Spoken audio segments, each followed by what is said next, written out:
Alright, we're back with some more Final Fantasy 14. I apologise. Looking back on it, I probably shouldn't have tried this accent because I'm not so good at it. But show me an accent I'm good at. Oh wait, it's been a while. It's never. Okay, we got Moon Burrita, the road less travelled. If you ask me, there's naught to be gained from mulling over the implications of your story in the freezing cold. Let's save it for the Rising Stones, eh? I'll get everyone to meet us there. Ah, but before that, you had best pay a visit to Whitebrim Front and speak with Alphino. He's probably worried sick about you. That, or he's busy playing at politics with the Ishgardians. Either way, I'm sure he'll be delighted to see you hale and healthy. Speaking of which, you don't have a headache or anything, do you? No? Blurred vision? Oh, no reason. See you soon again. See you again soon. See you words. See you words and salads and schnarfs. I feel like my jazz wolf is flying slower. It's probably not, but I feel like it. I don't like feeling like that. I don't like it.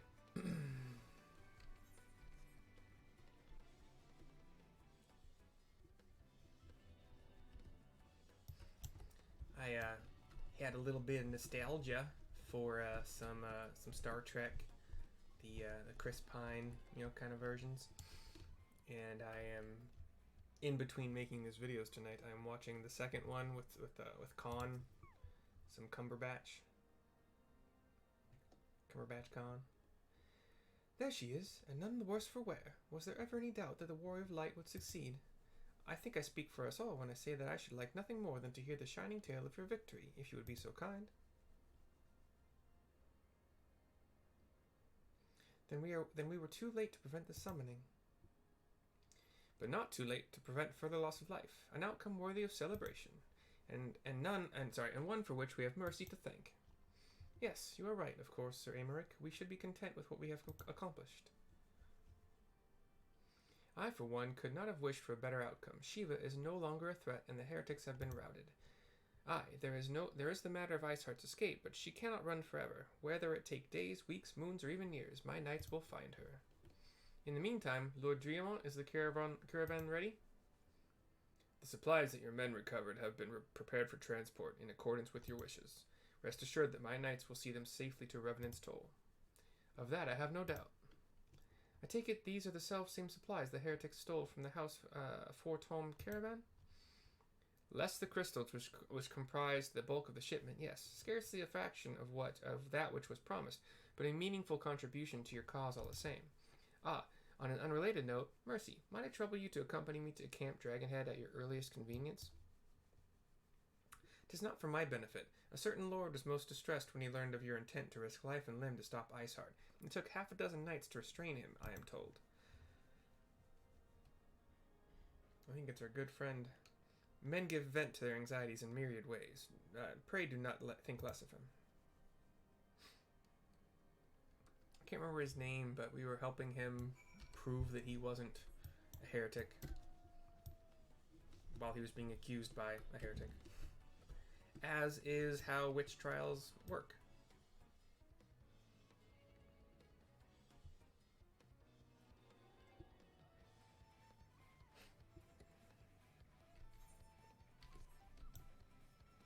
Pew, pew, pew.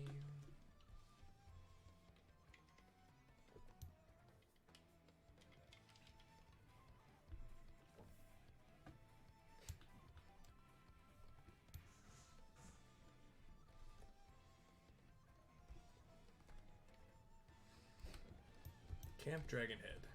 Oh, Lord Harshaphalt? Is that who? No, it can't be him. He's not a knight, he's a lord. It could be a lord knight. What were you thinking, Mercy? Wagering your very being on a dubious theory which might allow you to enter Iceheart's lair, knowing full well that she could have sufficient forewarning to complete her ritual to summon Shiva anyway? And then engaging the abomination in mortal combat? By the fury, Mercy, 'tis the stuff of ballads, a battle for the ages. Would that I had been there to fight by your side. Yet here I was, forced to wait, condemned to watch condemned to wonder at the fate of a dear friend for a veritable eternity. I would not wish such torture on my most hated enemy. But you are here now, and that is what truly matters. Let us move on. Sir Aymeric wished to have words with you and Master Alphino in private. He awaits us in the intercessory. There's that word again. It's that time. Intercessory.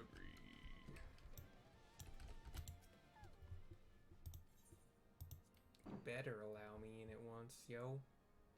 Just kidding, we're fine. Cutscene. We got Badass Lady Knight and Sir Aymeric here. On behalf of the Holy See of Ishgard, allow me to express my deepest thanks. Boop. Never before have we been required to contend with a primal. Indeed, there were fears in some quarters that our knights might not be equal to the task. From what we have now learned of these beings, I can say with certainty that we would have lost a great many men had the Scions not intervened. Then the argument for preemptive action should be self-evident. Perchance now you will reconsider my proposal that Ishgard move against Natalan. Ere we first met, a similar proposal was tabled, but the Holy See decreed that we were to observe, and that military action should be taken only in self-defense. All things considered, it was not an unreasonable decision. Since the calamity, 2 vigils have fallen to the Horde, while Garuda has never shown any inclination to storm the gates of judgment. Which is why this unprecedented crisis and its resolution may prompt a change in policy. You who have faced these primals know well the threat they pose. Ishgard did not. Not until now. And there is naught like a brush with death to change a man's outlook. At the very least, this should silence any lingering objections to our arrangement with Revenant's Toll. The Holy See may even feel moved to grant us its formal endorsement. So far as it is possible, the Scions shall be compensated for their service. We should be grateful for any aid you can provide. As a gesture of good faith, I shall withdraw my previous request. Your people are doubtless needed elsewhere. That will not be necessary. We, too, have a vested interest in watching Dravania's movements. I see. Once more, I must thank you. Sir Aymeric, if I may, do you truly believe that Midgard-Zoma could return? The heavens are a window unto truth, but those who interpret their movements are not infallible. I requested your involvement as a precautionary measure. But of course, you sought an excuse to compensate us from the first, mindful of what would happen if Revenant's Toll were taken by your enemies. Ishgard is not wont to aid its neighbors, but that does not preclude it from manipulating them to serve its own interests. Choose your next words carefully.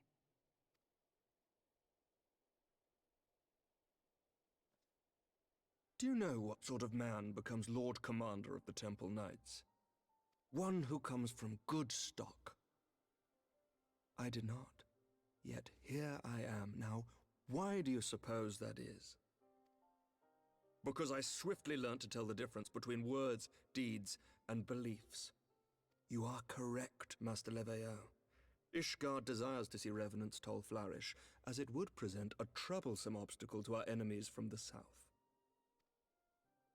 We are so glad to be of use to you. As we are to you. Ours is a mutually beneficial arrangement, lest we forget, one born of necessity. The dragons grow more restless by the day, and the heretics harry us nigh without cease. We have contended with such troubles for centuries, but there are limits to even our endurance. Yet as a pauper is loath to part with his meager possessions, the leaders of Ishgard are not wont to render up their trust to outsiders. But with perseverance on our part, they may yet be made to see the light. Nevertheless, one must take care when walking the road less traveled. Wise words, Sir Aymeric. I shall make a point to remember them. I must apologize for my earlier outburst. I hope it will not sour our good relations. Not at all. You but spoke from the heart.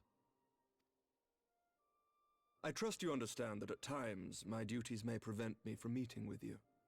On such occasions, my second-in-command will speak for me. Lucia, at your service. Pray excuse our reticence. We are but wary of speaking too freely, lest our sentiments be made known to our enemies. We finally get the name of the badass tall woman. Know that the Lord Commander and I are of one mind. For the sake of Ishgard, and of Eorzea at large, I pray our peoples can put aside their differences. Those who dwell in the past risk losing sight of their future. Should aught befall one of our shipments, pray inform Lucia immediately.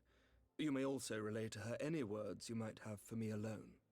Not being of Ishgardian birth, she owes no allegiance to any noble house, making her as near to incorruptible as one can find in my homeland. Suffice it to say, I trust her completely, and so may you. Which reminds me, Lord Orchefort, if you would be so kind. Orchefort. I'll try to remember that. Orchefort. Certainly. I mean, technically it's Emmerich, and I keep saying Emmerich, so Orchefort and Emmerich.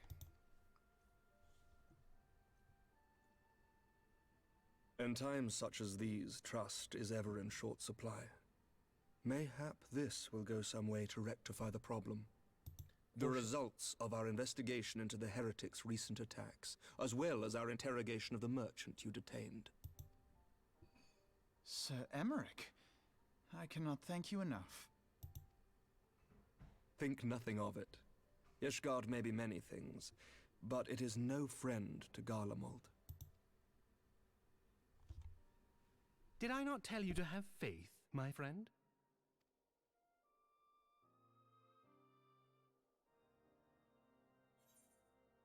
But you gotta have faith. Bum, bum, ba-dum, bum, Sometimes the guys that look like they might be enemies or friends. I don't know. None of them look like they'd be enemies, but so that song didn't really make a whole lot of sense. But the next quest is Eyes Unclouded. It's a long about way of saying clear eyes, I suppose. It would seem we have much to discuss with our friends of the Rising Stones. If what you say is true, Iceheart's method of summoning Shiva defies all precedent. It necessitates a complete reappraisal of the primal threat and of our approach to combating it. Moreover, there are grave ramifications if word of this incident reaches Imperial ears. The Garlean Empire believes that primals are an insufferable menace, that their mere existence is a threat to this very star. Okay. As such, they deem any action taken against the beast tribes to be justified by default. Imagine, then, if it became known that it was not only the beast tribes of Eorzea that could summon primals, but her civilized peoples as well. Any lingering objections to the Eorzean campaign would vanish overnight. Where before we had to contend with a single Imperial Legion, we could well find ourselves facing the combined might of all Garlemald. But I speak unadvisedly. Come, Mercy, it is better that we continue this conversation in Mordona.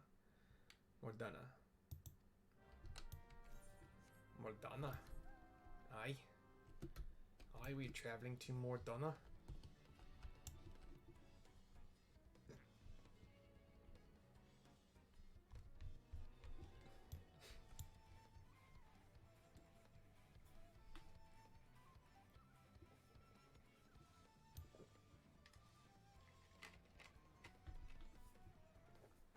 By now you certainly should have Mordona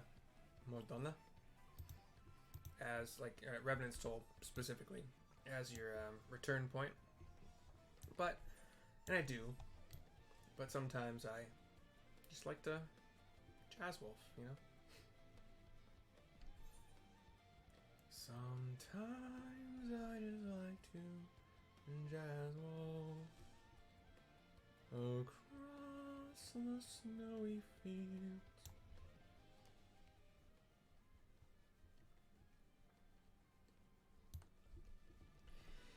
I'm on day 7 without a single sale in my new job, and that is not good. To be fair to myself, like out of 7 days, the most sales that I think are in my group are in all groups total is like 10. I think one person has 10 sales in 7 days. So like perfection isn't expected, but apparently I'm not. I focus on the negative sometimes. So if the transfer agent, which these are quote unquote warm leads or hot leads or whatever, which in this case means that somebody has called these. Okay, so I'm not going to get into it. It's boring. It doesn't matter. And the explanation would be too long and not at all pertinent to anything Final Fantasy. But apparently I'm a little bit too negative. Mostly about the transfer agent not doing the job correctly. And Words cannot well express how glad I am to see you return to us hale and whole. Needless to say, I am most eager to hear your account of that which occurred in Kurthis, assuming you're ready to speak of it. Excellent. I shall summon the others at once.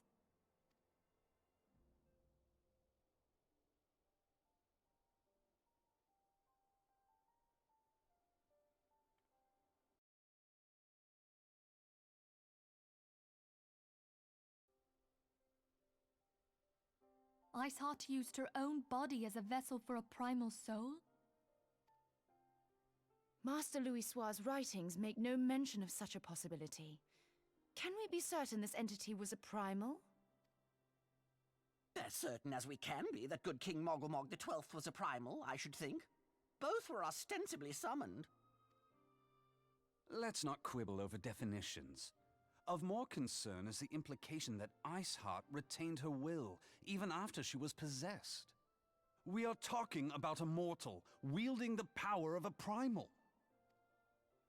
It can't possibly be that easy, can it? There must be some sort of sacrifice required. Or maybe she's just special? What qualities this woman possesseth, I know not, but full sure am I that she was groomed for this role. Few are privy to the secrets of summoning, and but a single party standeth to profit from their dissemination. Well, I wouldn't presume to comment on how the lass came to know about summoning, but I will say that what she summoned was a primal. The readings were the same, or near as damn it.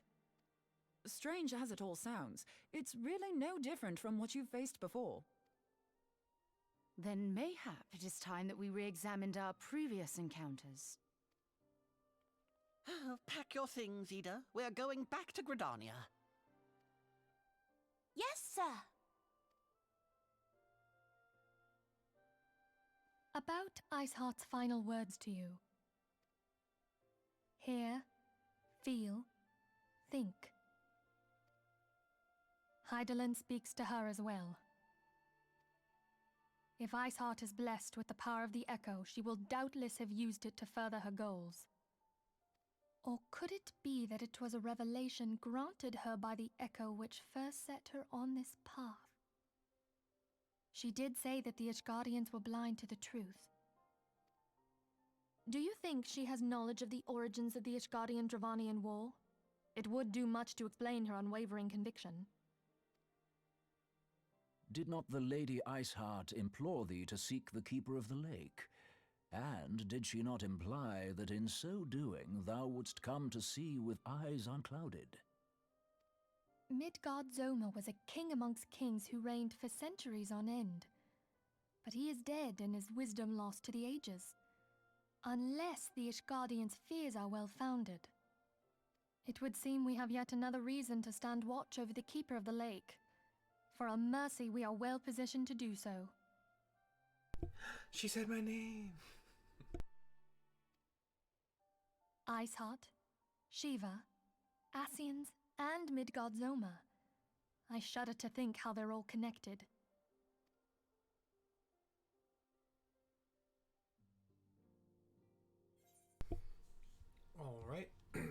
That was literally the 20-minute mark on the dot. Eyes unclouded. Let's keep going. Let's do one more. The Reason Royale. I mean to scour the annals for knowledge of Midgard Salmer. Given his great age, I dare say he appears in more than a few. Do you hear that? The commotion outside. Would you see if aught is amiss? I'll bash some skulls for you, Menfili. I got this. I got this. Alphino is talking to a Crystal Brave. Crystal Brave salutes and then turns and runs away.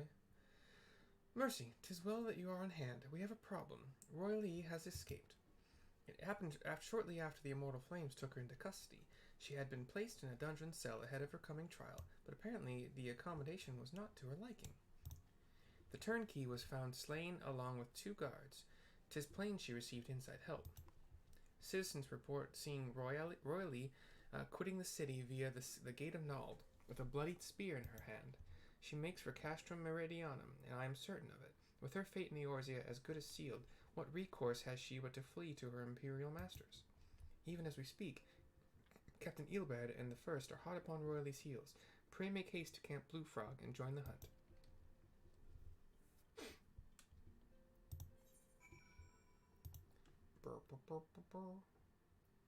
Hell yeah, I'll do 165, that's fine.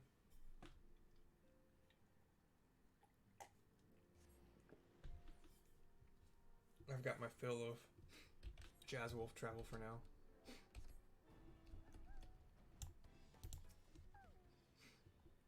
My thanks for coming, Scion. I have spoken with the soldiers here. They say that Roaille walked through the camp not a bell ago. Aye, she walked right through. You did not mishear. We have Raubon's decision to keep the matter secret to thank for that. Bad for morale, he said.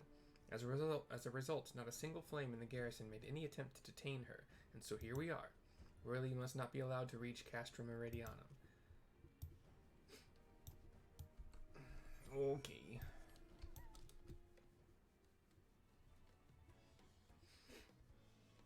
Jazz wolf across the plains and plateaus and steep and scary drop-offs to nothingness that way down below. I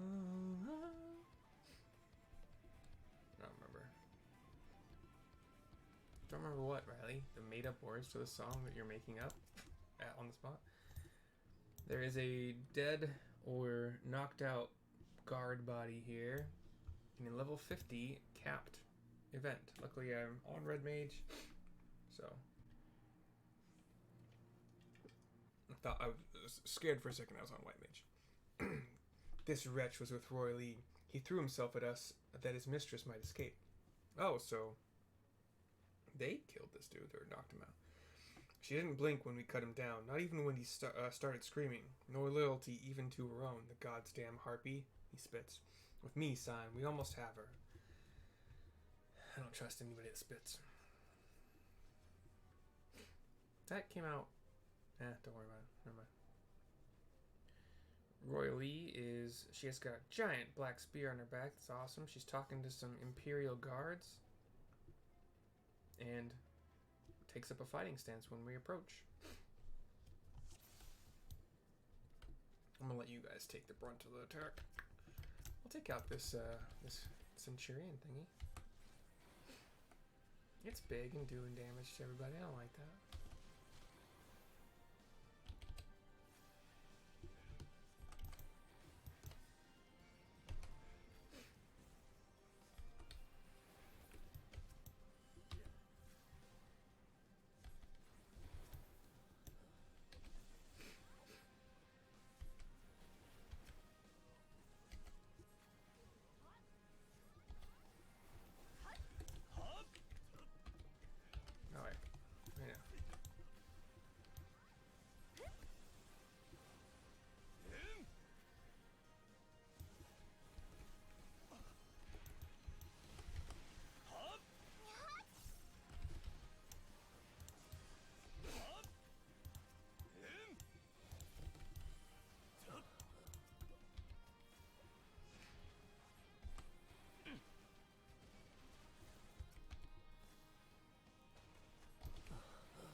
on rotation when you've been off for a while.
I don't even know if I'm doing a good job here.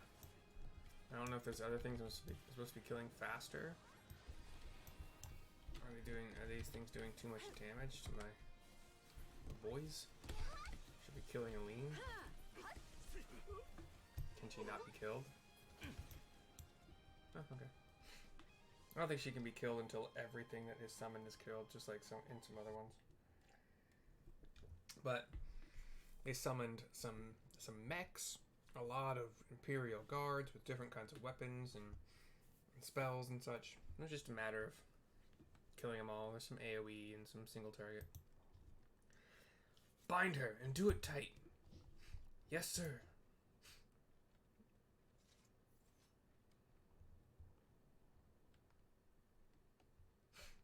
Good work, men, says Alphino, walking up.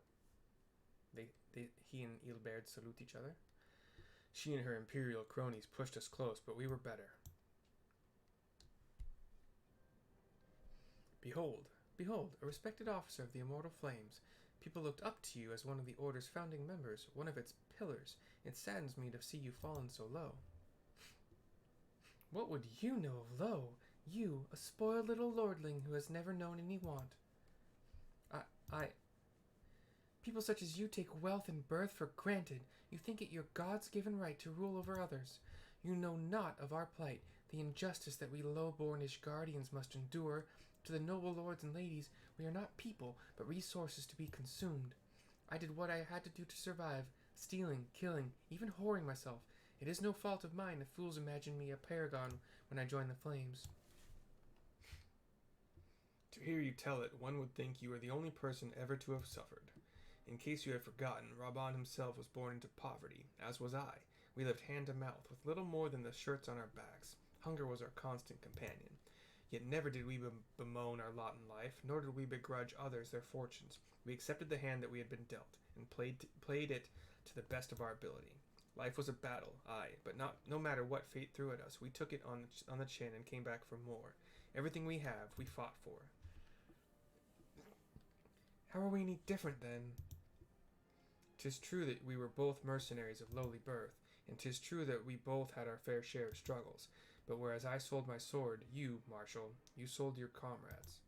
If life had taught me one thing, it is that you never betray your own. I would sooner cut off my own arm than raise a hand against a friend. But enough talk. You will return to Ul'dah to face justice, and the people whose trust you have dragged to the gutter. Some of the Crystal Braves march her off.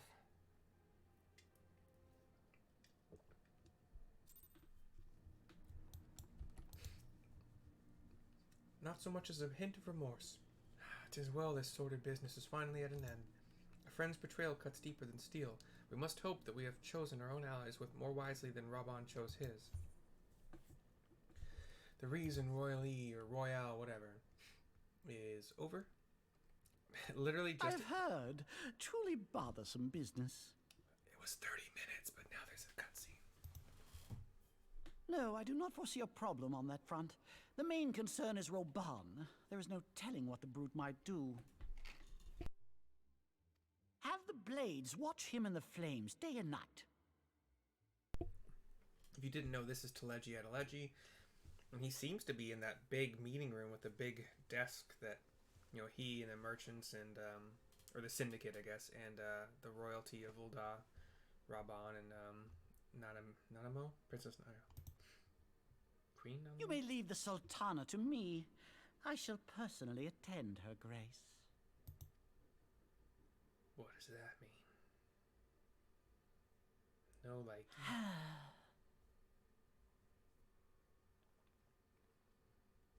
Sever one of the East Aldenard trade routes. That ought to keep Lolorito occupied for a while.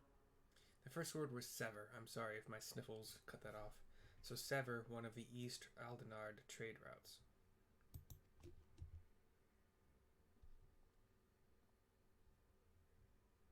Nanamo Ulnamo.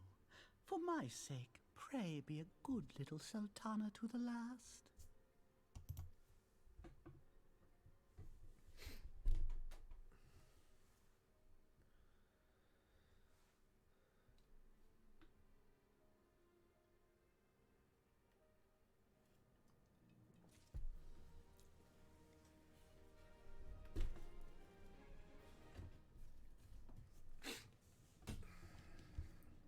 Okay, that is the end of that quest. 6:30. I'm gonna end this video. 32 minutes, almost on the dot. See you next time.